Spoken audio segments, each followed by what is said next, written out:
Deux disclaimers à présenter avant le lancement de la formation en ligne. Vous faites pause quand vous arrivez sur la slide, le temps de pouvoir la lire. Merci.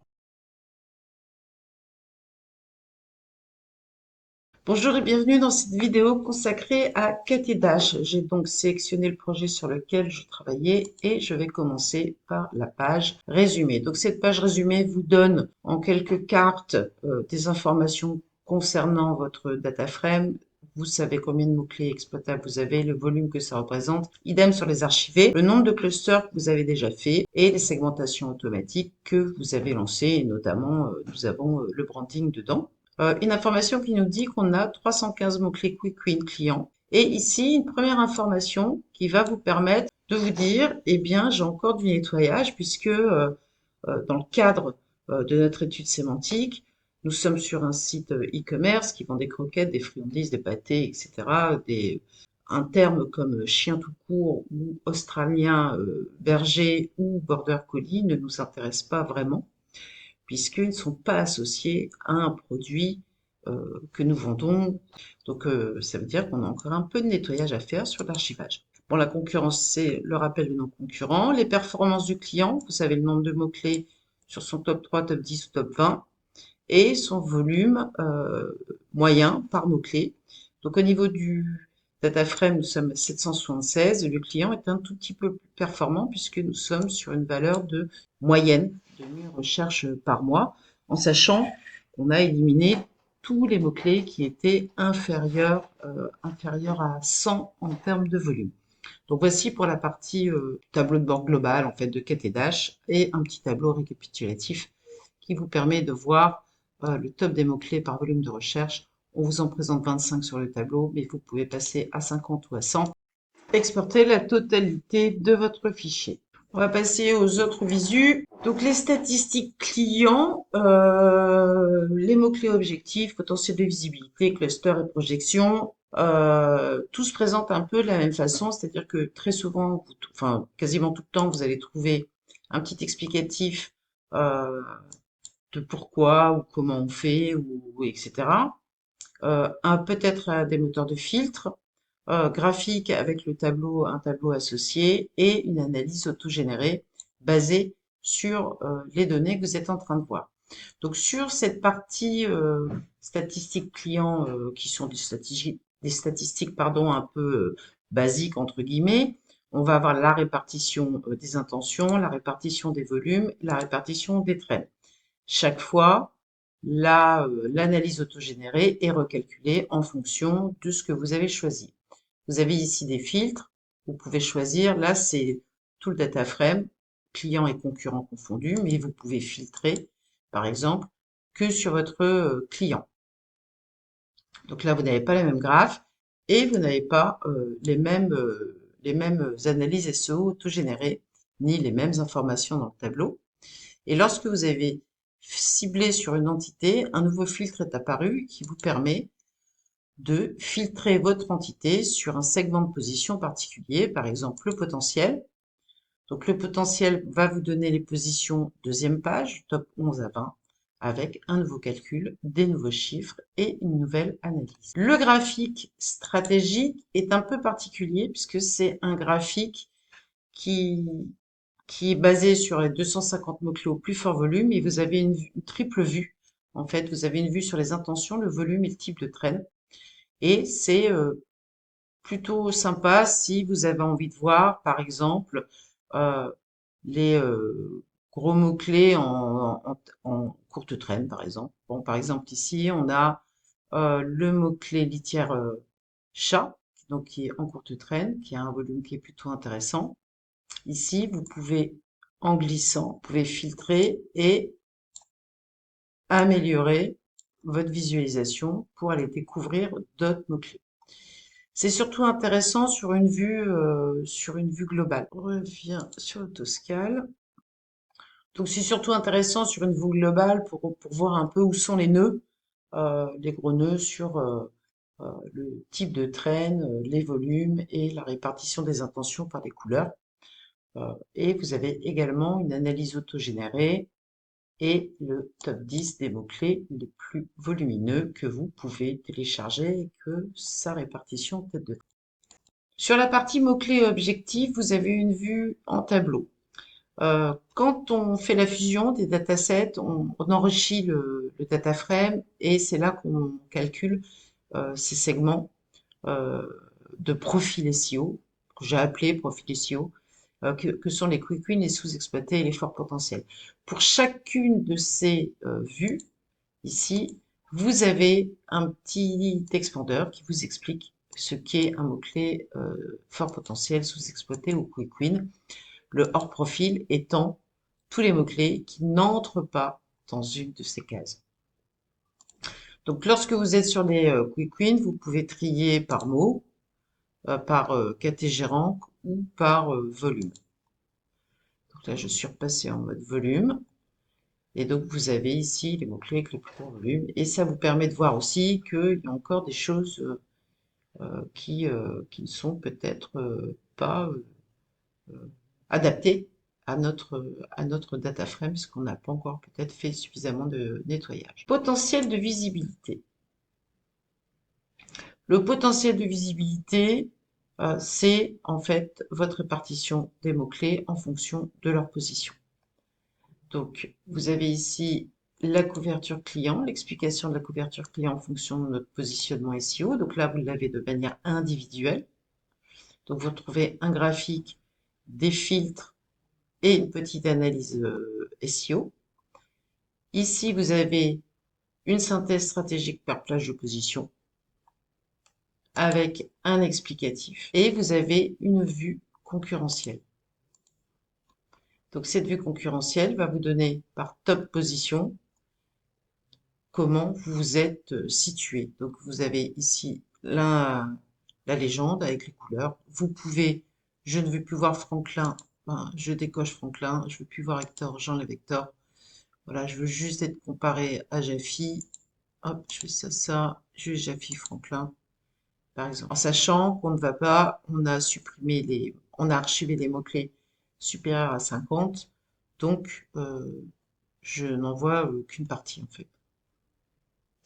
Et ici, pareil, une petite analyse autogénérée des filtres. Vous pouvez filtrer en fonction des intentions et en fonction des niveaux de la partie cluster. La partie cluster va vous permettre de visualiser les clusters business que vous avez fait dans catégoriser vos mots-clés. Vous avez aussi deux vues, une vue individuelle et une vue concurrentielle, un explicatif, des filtres disponibles. Vous pouvez choisir une seule entité, votre client ou un de vos concurrents. Vous pouvez avoir et explorer les écarts de couverture mots-clés VS volume. Vous avez ici la répartition du graphique sous forme de tableau et une petite analyse autogénérée également. Sur la vue concurrentielle, vous allez avoir une explication et ici vous avez tous vos clusters pour toutes les entités. Donc ça, le principe de l'analyse concurrentielle des clusters, elle est surtout pour se comparer à un cluster. Bon là, vous avez une vue globale, ça peut être un graphique intéressant à fournir à votre client. Et ce qui est intéressant, c'est de comparer le cluster. Moi, je veux savoir comment je suis, comment nous sommes, moi et mes concurrents, sur le cluster croquet chat, par exemple. Eh bien, j'ai une vue directe ici sur comment je suis. Moi, je suis le bleu. Donc, je suis un peu moins costaud que Franklin, puisque j'ai 299 mots-clés. Je couvre 59% de la thématique avec 180 000 en volume, alors que mon concurrent, le premier, il a 340 mots-clés, c'est-à-dire une quarantaine de plus que moi, mais il va couvrir 67% et avec un volume de 196 000. Donc il est meilleur que moi, mais je suis meilleur qu'un Purina ou même qu'un Hector ou un Jaffi qui est très loin sur les chiens. Donc un petit explicatif également. Donc vous avez des calculs d'écart, etc. Voyons les chiens. Ah, bah les chiens, je suis mieux positionné que Franklin. Jaffy est meilleur sur les chiens que sur les chats, par exemple. Alors, on arrive sur la partie projection. Avant de commencer, je vous invite vraiment à lire les expandeurs pédagogiques qui expliquent en détail comment fonctionnent les calculs. Prenez le temps de les lire parce que ça évitera les incompréhensions pour la suite. Les projections, c'est quoi? C'est un simulateur qui répond à une question simple. Si je travaille ces mots-clés et que j'atteins mes objectifs de position, combien ça peut me rapporter en trafic et en chiffre d'affaires. La première chose importante, travailler sur une sélection de mots-clés ciblés, idéalement vos priorités. Priorité 1, la 2, la 3. Si vous lancez une projection sur 400 mots-clés, ça fait pas sens en fait pour plusieurs raisons. On peut pas travailler tous les mots-clés en même temps. Il faut savoir limiter le nombre de mots-clés en fonction de ce qui est réellement atteignable, de votre budget et de vos ressources. Donc moi, pour l'exemple, j'ai fait une petite sélection de mots-clés que j'ai classé en prio 1. J'ai donc sélectionné 8 mots-clés exploitables pour un volume de 17 450. Quand je vais regarder mon potentiel par mots-clés, je me rends compte de deux choses. La première, c'est que j'ai choisi des mots-clés qui sont déjà top 10. Il faut être réaliste en SEO quand on a des budgets qui doivent être maîtrisés. On ne va pas chercher des mots-clés qui sont positionnés 50e. Donc, on va les travailler soit ce que moi j'appelle le potentiel, c'est-à-dire les 4-10, ou les opportunités qui sont en 20 et éventuellement, on peut avoir des pépites sur le 21-30. Donc déjà, j'ai que du 4-10. Donc, mon objectif à atteindre, c'est le top 3. Ça, je peux pas aller plus bas. Éventuellement, je pourrais faire un top 5. Je pourrais essayer le top 5 déjà pour voir si ça peut être rentable. On va faire les deux tests, hein. Ici, vous avez sur ce tableau, vous avez la partie du trafic actuel et du CA estimé actuel en fonction des informations que vous avez renseignées dans le projet. Et vous pouvez voir que si je passais en top 3, je passerais pour ce mot-clé-là de 106 visites à 309 et de 634 à 1856 de CA. Donc ça, vous avez une idée du trafic et du CA que ça peut ramener juste comme ça. Et vous avez ce tableau qui vous présente la même chose, mais par top, hein, la position 1, position 2, 3, 4, 5, et on va jusqu'à la position 10. Ce qui nous intéresse, nous, c'est de savoir si je travaille mes mots-clés, ces 8 mots-clés, qu'est-ce que je gagnerais si je les positionnais. Pour démarrer, on va tester le top 5. Donc j'ai déjà des mots-clés qui sont en top 5 et j'ai les autres qui sont derrière le 5. Donc je dis que j'ai un budget de 2000 et là je vais lancer le calcul de position. Donc déjà il me dit que j'ai deux mots-clés qui sont déjà dans le top 5, donc ceux-là, il n'y a pas de gain supplémentaire puisqu'ils sont déjà top 5.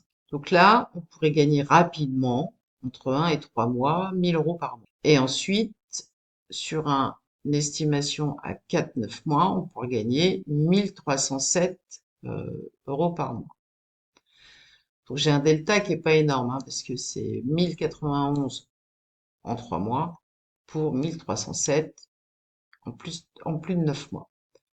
Donc ici, je ne suis pas rentable la première année si je vise un top 5 avec ces mots-clés, ni après 24 mois. Donc on a un point d'équilibre qui n'est pas atteint. Pourquoi? Parce que j'avance, il me faut un an pour gagner 1300 euros par mois en fait. Mais moi je dépense 2000 euros par mois. Donc l'objectif top 5 n'est pas bon. Donc on va essayer de faire le top 3. Donc si ces mots-clés passent en top 3, là j'ai aucun CA déjà généré puisque je n'ai aucun mot-clé dans le top 3. Et donc là, on passerait à 2567 euros par mois à partir du troisième mois. C'est quand même un montant qui est supérieur à mes 2000 de budget pour atteindre un 6487 en 9-10 mois. Donc ça, c'est pas mal. 2567 jusqu'à 6487. Normalement, on devrait être rentable. Et nous sommes rentables à partir de 12 mois. Mais ça veut dire que je dois positionner ces 8 mots-clés dans le top 3 avant les 12 mois. La deuxième chose à savoir sur les projections, c'est que vous pouvez l'utiliser à deux moments différents. Vous pouvez l'utiliser en avant-vente. Ça vous permet de montrer à votre client le potentiel de gain s'il investit dans le SEO sur une certaine sélection de mots-clés. Vous pouvez lui montrer ce qu'il pourrait atteindre. On pourrait dire que c'est un outil de conviction. Et en post-stratégie, une fois que vous avez défini les mots-clés prioritaires avec votre client, vous lui avez donné sa liste, il les a sélectionnés, vous pouvez utiliser les projections pour vous fixer des objectifs chiffrés. Et là, ça vous permet de dire, ben voilà, si on obtient ça, on pourra générer ça, générer ça. N'oubliez pas qu'on parle de projection et de simulation. Donc, on est à l'abri de rien, hein, d'une baisse du taux de conversion du client, une baisse de son panier moyen, un algo de Google. Donc, soyez vigilants et utilisez cela à bon escient. À bientôt dans une prochaine vidéo.